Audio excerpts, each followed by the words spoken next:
Royal Enfield produced their first motorcycle well over 100 years ago, in 1901.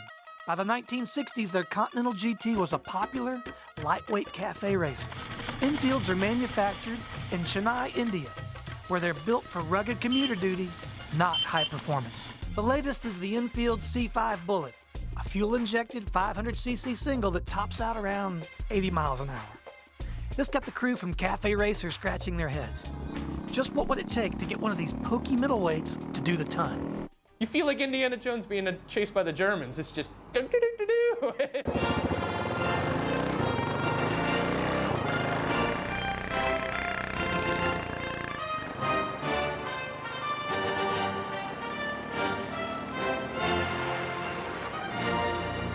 It's fun. It's just vintage and old, right off the shelf. Like, most of the time you have to build something like this or find something in the barn and put it all back together. This thing comes leaking oil already, and it's awesome and fun.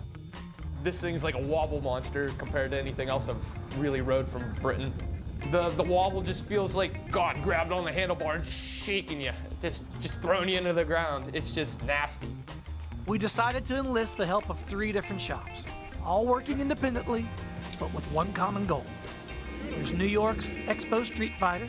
Reggae, you forgot to put the return? You get to clean this up now. York, Pennsylvania's J&B Moto Company. They were a pain.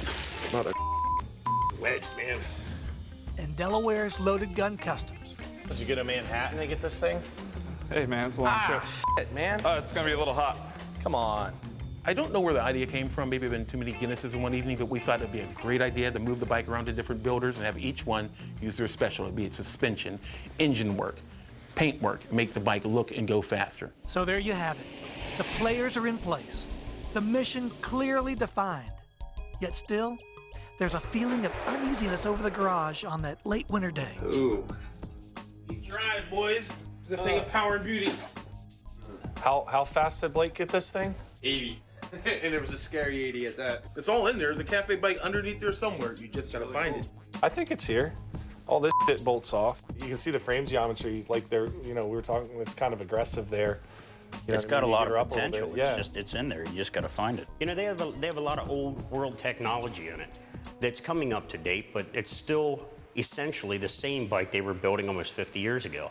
How big is the ass supposed to go on that? Did you see the guy who came in? Oh, yeah. Dude, what's the junk in that trunk? My God. What the hell is that? It's a sedate machine. It's kind of old school. There's no bling bling behind it. People, when they see it go by, don't turn no heads. You know, it sounds like an old Briggs & Stratton engine going by. I think to get this thing 100 miles an hour, we need, you know, weight versus horsepower. Number one, it's got to work.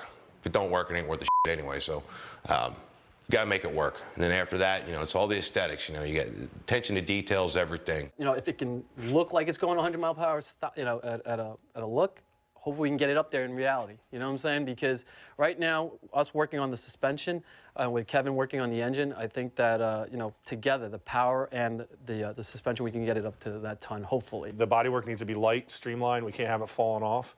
The suspension needs to be very good and getting that power to the ground. And, you know, the engine needs to be bulletproof at the, you know, speed of a bullet.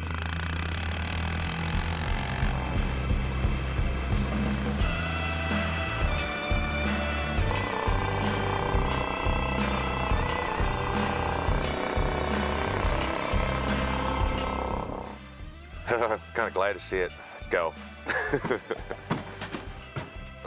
There's no sort of second guessing. It all has to be in place, and it's got to be pretty solid so that when we do what we need to do, that it's a done deal when it leaves.